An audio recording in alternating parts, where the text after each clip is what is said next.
right, welcome to another episode of AFI's Cover 7 podcast. We're really excited for our special guest this week, Jamal Clay, the host of Base Coverage on Athletes Forum. Thanks for joining us, Jamal. Appreciate you, fellas. Nice to sit down with you guys, talk a little bit of ball, but appreciate you guys having me. Yeah, Jamal, I want to give you some credit. You've been doing a great job covering the ELF, all the offseason moves. Love the interviews you've been doing. What have you thought about this offseason so far? I think we've been getting off to a little bit of a slow start, but rightfully so. People are trying to feel things out, and people are waiting for, see who they're going to be pairing up with. But I think one of the most consistent things that we saw is that, a team like Berlin has been consistently aggressive. Not only re-signing their guys, but making one of the first signings in Aaron Jackson.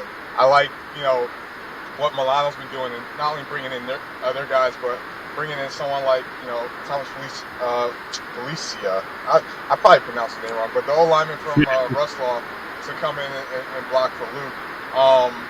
Similar to Milano, helped Belton, signing some guys and stuff like that. I think it's been picking up lately, and I think, we're starting to see a lot more guys sign, quicker. But I think a lot of people are playing this cat and mouse game in terms of, who's signing where and trying to feel things out. But I've been enjoying it. The fact that we got more teams is, it's been fun to cover, and it's been interesting to see, everyone has to show their cards now. So what's everyone's plan going into next season? What have you thought about the offseason so far? We had some big news today with Jean Castan signing with the Milano Seaman. Big move for the Italian team. You're right, big move, and it kind of obviously Luke has been there for 5 or 6 seasons now. It kind of shows. I mean, I don't know why they would move away from Markel Castle. In my opinion, one of the best receivers in the league, in Europe. Sorry, absolutely explosive for every team he's played for, dominated. So yes, it's an odd one. I think Gene Constant is a great receiver. I think he's done a lot for the Sea Devils. He wasn't paired with a great QB this year or like a strong passing team. And he still did some good things. He kind of single-handedly won them the Rams game when things were tight and they couldn't run the ball. And it was those kind of like short passes and screens to John Constant that allowed them to win the game. So yeah, it's a great signing still. He's one of the most explosive players in the league. He can do so much. So yeah, I think it's great. But yeah, we've seen some really interesting signings. I think for me, one of the most interesting things has been what's been going on with Barcelona, right? Yeah. We've seen a number of their key guys leave. Right, I mean, Zach Edwards and Carl Sweet have announced they're not playing there next year. The linebacker, what's his name again? The linebacker, the French guy, Anthony Rodriguez. Anthony Rodriguez. Yeah, he recently signed for the Enthroners today. Alejandro Fernandez obviously signed for the Fire. Huge signing. He was one of their best young players, Spanish player as well. So yeah, it's kind of interesting to see what's going on there. They lost the head coach as well. So yeah. But yeah, really exciting. Obviously, so far, and I think it's really cool to see a NFL-style free agency in Europe finally. Definitely, maybe even NBA style.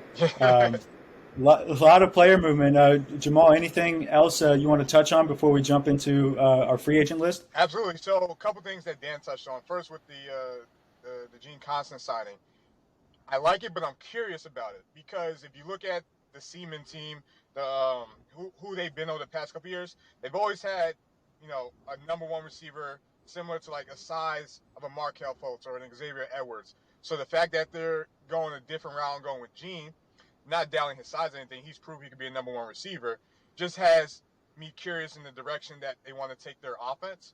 So I was curious about that. The Ryan Fire, I mean, my God. Signing someone like Alejandro is great, and I think for him, one, he's earned the position he's in terms of the type of season he had. He's definitely earned to get paid. But now I think we're going to be able to see, one, the pressure's on. Two, people know who you are. Three, you're going to get NFL coaching under a Tom Sula.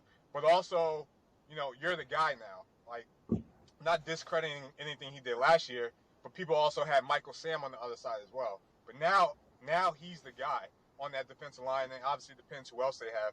But I really like the move with him taking his talents to Ryan to not only be developed as a defensive end and get that development, that NFL development, and obviously hopefully it helps him in his career going forward.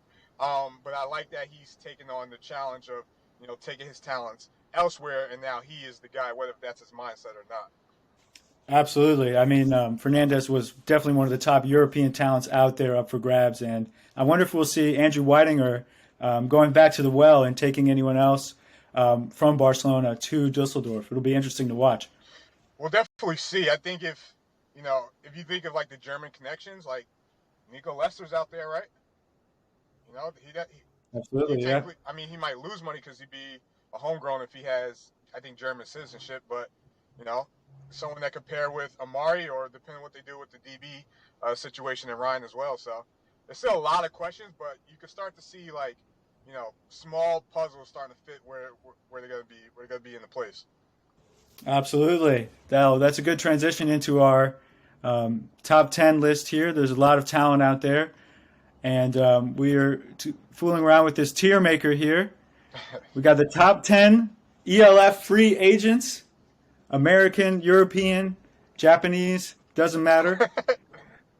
Top ELF free agents coming to the ELF this year. Who's up for grabs? I'll start it off number 10. I'll go with my guy, a lockdown corner. Drag him up here. Rodion Henrique from the Leipzig Kings the last 2 seasons. He's a Dutch talent.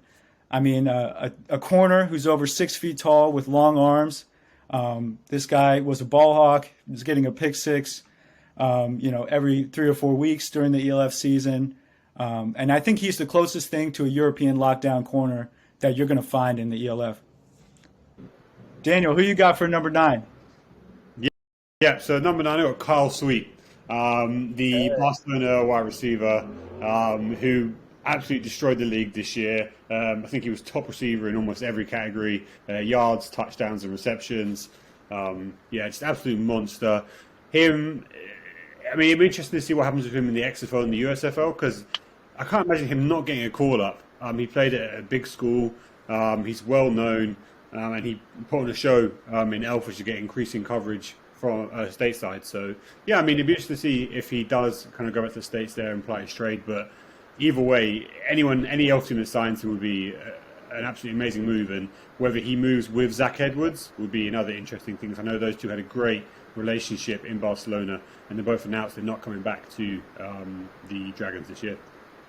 One thing to bounce off what you said, Daniel, I think for all ELF people, watching the game and trying to figure out, who's going to be signing where, when that's going to happen, keep an eye out for like November 18th and on, because that's after the XFL draft. People will have kind of found out if they got picked or not, and if they're going to be coming over Europe or not. So obviously if guys don't get picked, which is I think what a lot of guys are waiting for, you'll start to see more signings starting that November 18th date. So something for everyone to keep in mind. Definitely. A guy like Kyle Sweet, I mean, the thing is, it's tough at the receiver position, right? There's so many good receivers out there playing in Europe, playing in the US, the USFL, XFL. So guys like Quinn Pounds or Kyle Sweet, they could get that shot, but there's a lot of receivers out there who are ballers ready for, high-level play like that. Most definitely. Jamal, I think you have number 8. Who'd you have in mind? Here we go. Number 8. I'm going to the trenches for this one. I'm going with Aslan Zettenberg from the Leipzig Kings. I think Leipzig is a team, when you look at their defense, for me personally, I think, they play better than what most games in terms of the scoreboard, what they said it was. I think they were put in a lot of compromised situation with their offense. Obviously, there were some games where they just played bad, but when we talk about Aslan, this is the guy that, 10 and a half sacks from the D tackle position, 48 tackles, about 17 tackle for losses. And with that defense that played multiple different fronts, he's someone that could definitely eat up double teams and play multiple run gaps, and who's actually helped AJ and Mike and those guys run sideline or shoot gaps. I think someone like him, and I'll do a little something, is I'll tell you guys where I think they should fit, but I think someone like him, for linemen in general in Europe, I think quality guys are hard to come by, which is my personal opinion. So I think that puts a premium on those types of athletes. So for someone like Aslan, I could see him, with a Helvetic, who, for my opinion, I think the offensive defensive line is going to be their biggest needs. I could also see him going to someone like the Prague Lions, giving them some interior help. But I think where he'll fit the best is a team that's actually in a remodel mode, is actually the Cologne Centurions, a team that definitely should be going after him and should be going after everybody that is good on defense, because that's been an issue for them for 2 seasons. Obviously, it's a new coaching staff, and there's going to be a lot of new guys there. But they already signed Zachary Blair. Pair him up with someone like an Aslan in the middle, will help Zach just like Aslan helped AJ and those guys at Leipzig. An interesting connection with Aslan as well is Mark Mattioli was obviously the coach there in the back end of the season. Mark Mattioli is now the head coach of the new Paris team. Whether he decides to bring, there's no doubt he saw Aslan's talents and how kind of like valuable he would be as a European import to that team. So maybe he goes there. Yeah, definitely another team to keep an eye on as well. For sure, for sure. Well, I'll kick off number 7 with a guy who wasn't in the ELF last year, but this dude might be the best European playing out there. Moritz Boehringer, the German sensation, drafted by the Minnesota Vikings way back in 2016. Schwäbisch Hall Unicorns legend. Hung out in the NFL for 3 or 4 years. He could follow Jordan Newman to the Stuttgart Surge. I could see that happening. And I imagine Izume and sort of that German football royalty that's connected with the ELF wanting to get this guy in a uniform somewhere. So he'd be my number 7 free agent. Still put up big numbers whenever he needed to for the Unicorns last year as they won the German Bowl. So I think he's a name to watch this offseason. And we talk about, real quick, with Moritz. Like, people forget, like, when he had his pro day before getting drafted, this guy put up one of the fastest 40 yards in all. Like, from everyone who went to the combine, who did it, pro days, he had one of the fastest 40-yard times coming out that year. So you're actually adding someone who also could bring speed on the outside as well, if whoever intends to sign Mr. Moritz. Yeah, freak athlete for sure. So I hope we get to see him in the ELF. As a fan, I'm biased. I'd love to see him out there. Daniel, I think you're up next with number 6. Yep. I've got Serbian national Goran Zec. I'm really high on this guy. I think he's a great player, and in my opinion, one of the best players in Europe, full stop. I think his position stops him being as impactful as other guys could be. Yeah. But I just think he's such an underrated player. If you look at his stats, though, he led the league in interceptions. He had a bunch of forced fumbles and sacks and bat downs and tackles. He was all over the field at all times of the game. And so I just think he's such a unique player who can do absolutely everything, so versatile. And so any team would be lucky to have him. I would put him higher on the list. The only reason I haven't got him at 1 or 2, in my opinion, is because he just cannot be as impactful as a running back or a quarterback playing nickel or safety, because they'll just throw away from him or run away from him. Yeah. But I think he's an absolute anchor of any defense. Yeah, we saw him put up big numbers last year for Roclaw. Rumor has it he's thinking about the CFL. It's the kind of through the grapevine that I'm hearing, but would love to see him back in the ELF this year. Most definitely, and his skill set. When a lot of people were throwing away from Darius and going towards him, he proved, listen, you might want to have to take that throw elsewhere, because obviously he led the league in picks and forced fumbles. So he's someone who could fit in the box in the run game also, but also can play pass as well. So Goran's a dude. I like Goran. Jamal, the next guy you have is an absolute dog. Tell me about the number 5 free agent. Here we go. You can throw this man right up in that number 5 spot. I love this dude. I love his versatility. Xavier Edwards for the Vienna Vikings. And to be honest, you want to talk about Swiss Army knives. Him and probably Sebastian Gaudier are probably the top 2 in the league when it comes to a Swiss Army knife. But, I think this guy takes it to another level with how, explosive he could be on offense as well. Competitor, explosive in the run game. Obviously, with his history in Europe, playing with New Yorker, and what Danny Mitchell used him on offense, and you saw his impact in the championship game, from the opening kickoff to what he played, to how he played on defense, to even when that first game when they played Barcelona was controlling that game, And then they started going a little bit more man in the second half, matching Xavier up with Kyle Sweets, and obviously the outcome was the outcome. So Xavier, I love this dude. Definitely, for me personally, I think he's going to re-sign with Vienna. I think with that organization, how it's built, the reputation they have, people love the coaches, people playing there. I think he's going to end up back with Vienna. I can't see him with another team, so if he does, that'd be a shock to me. But I can see him back with Vienna. For sure. And I think his leadership Yeah. is underrated too. He's obviously a very vocal leader. You see him like in the games, just talking to players all the time, jumping, getting super hyped, and just kind of really encouraging his guys to do more. And so I think that's underrated, especially from an American import, because you don't always get that, and that's something that coaches are always going to look for, is that leader on both sides of the ball. That brings me to the number 4 spot, a great leader, and the first quarterback on this list. I'm going to go with Riley Hennessy, Right. teammate of Moritz Boehringer this year with the Schwäbisch Hall Unicorns. This guy, I think, is really one of the top quarterbacks in Europe, complete package, can run the ball, can be a leader, can help coach your guys, and throw with power and accuracy. We saw the last 2 years he won a championship in Italy with an undefeated season, and now last season a championship with Schwäbisch Hall Unicorns undefeated. So this guy's bringing a championship mentality, athleticism, and I think he's just total package at quarterback. Maybe not as flashy as some quarterbacks in the ELF, like a Zach Edwards or Jacob Sullivan, but this guy is sort of like a Tom Brady, Peyton Manning, Sheriff-esque. Yeah, I watched him a lot in Parma, and I loved him. I thought he was amazing. He did a lot with him, and Mark did so much with kind of a few players. Do you know what I mean? And they obviously did an amazing job to win that Italian Bowl. But something that I was so impressed by was not his Parma season and not his most recent Unicorn season, but it was when he came to the Unicorns at the end of last year, right after the Italian Bowl, during the German Bowl, and came in like absolutely no prep time. Do you know what I mean? Quarterback is all about prep and reps of your team and so on. But absolutely no prep time at all with his team, with Unicorns, and did such an amazing job. And he was so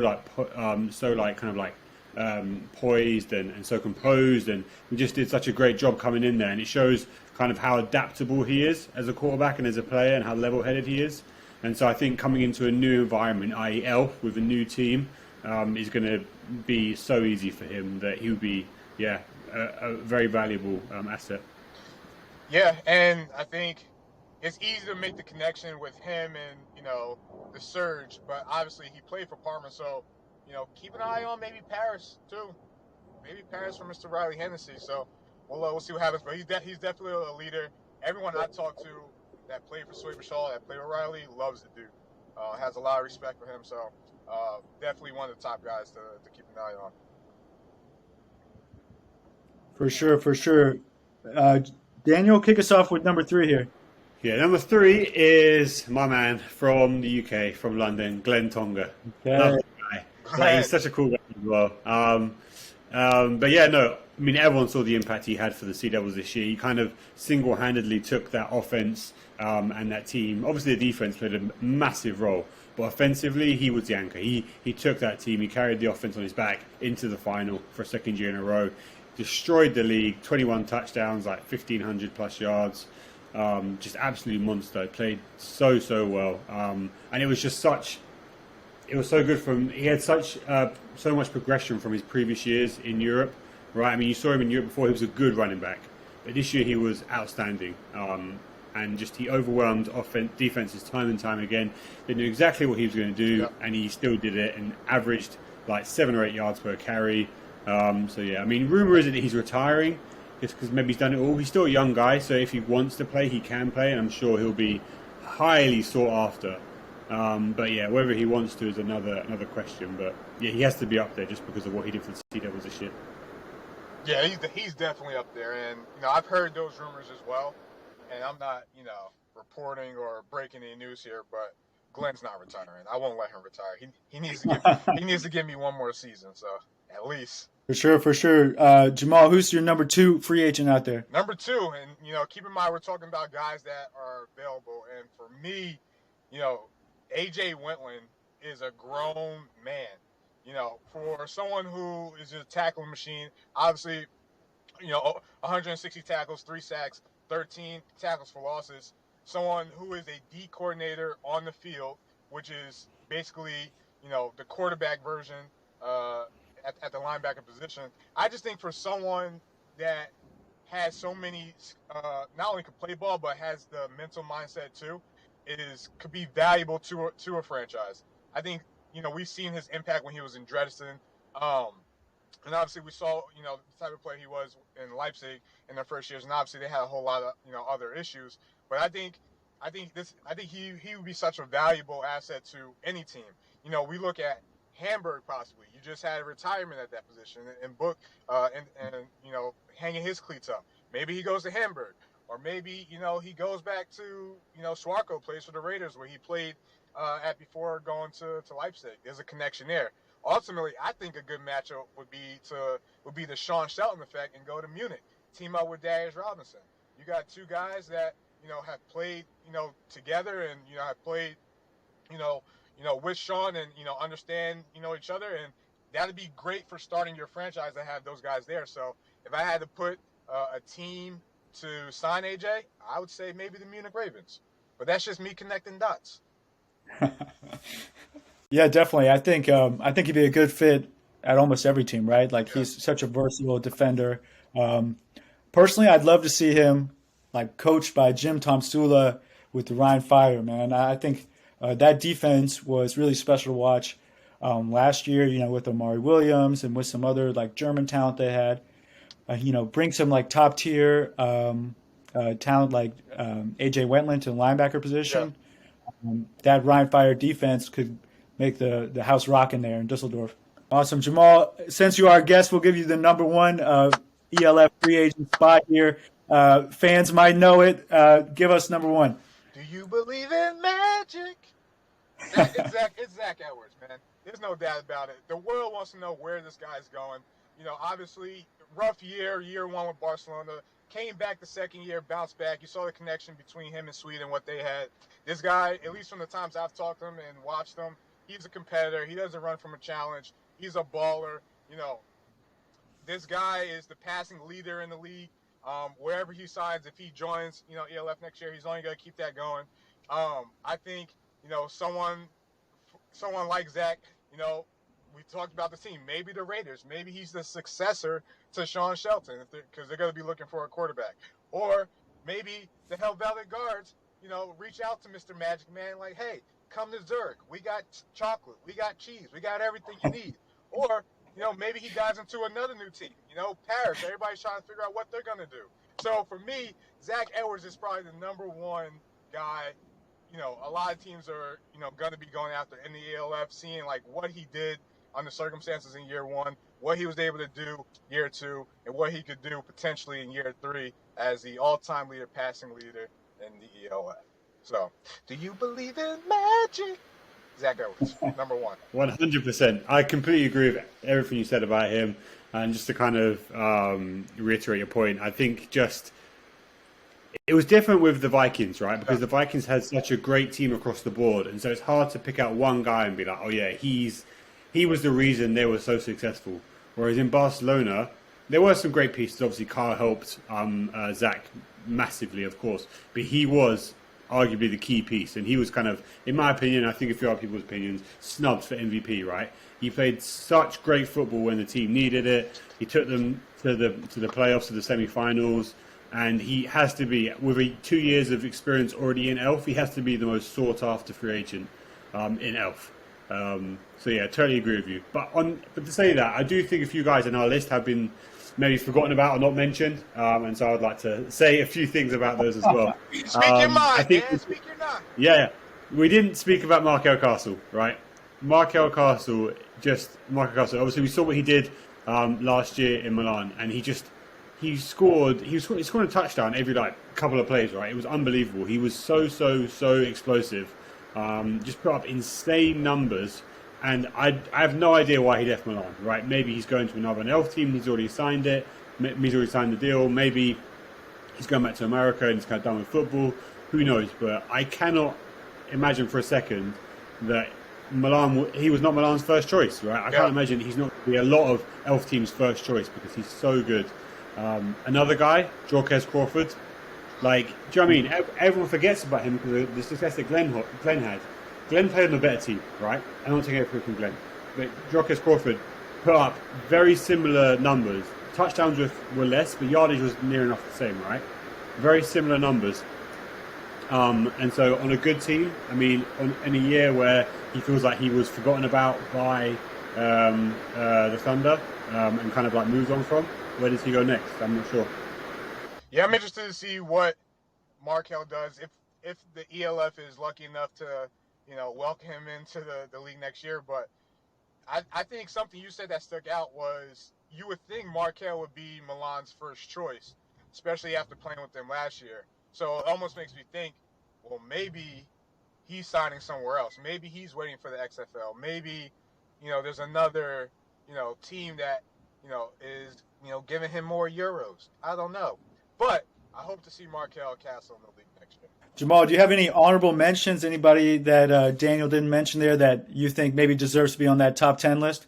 Yeah, man, it was a hard list to just come up with, a small group of guys. But we talk about guys that are available, talk about guys that could possibly have an impact. I think one guy that I think everyone is overlooking just because of the record last year was Ronnie Lakalaka. I mean, this guy balled last year for the Surge. And granted, yes, they lost. And granted, people are gonna say, well, how much of an impact did he actually have? Ronnie is a beast. All right, and for people who watch the game, Ronnie is a beast. So I think that's someone that kind of got left off. I'm gonna go to my hometown in Switzerland. I'm gonna go Tim Haney. If the Helvella guards don't bring him back, hopefully he signs back with another good team and proves why he was first team all ELF. There's a lot of guys out there. One more guy I'll bring up, Joshua Mack, running back. I think someone like him, give him a full season versus the last 3 or 4 games where, Cologne was clearly checked out. He was the only one really playing with a sense of urgency. Give him a full season. I think, for the Raiders, I think they're going to be interested. I think they're going to be in the market for a running back with such a strong receiver group already. So we'll see what route they go, but I think those are some guys to name a few. Absolutely. Yeah, I think that's a great list we have there with some honorable mentions. A lot of spots available, a lot of QB spots available. Yeah. So we'll have to do a QB episode in the future. Jamal, thank you so much for joining us. It's great hearing your opinion. And where can the people find you? Hey, you can check out Athletes Forum on Instagram at Athletes Forums. Clears that. You can also check out base coverage on the Athletes Forum YouTube page. I appreciate you guys, tuning in and chopping it up. And our show, we don't break news, we just react. We just react to everything that's going on. Sometimes it's too much to get into, but I just try to keep it simple and like to get you guys involved. But I appreciate you guys coming on to tune in and continue to check out Dan and Alex and support this podcast. And again, you can find us at Athletes Forum on Instagram and Athletes Forum on YouTube as well. Awesome. Thank you guys for listening. See you next time. What's up?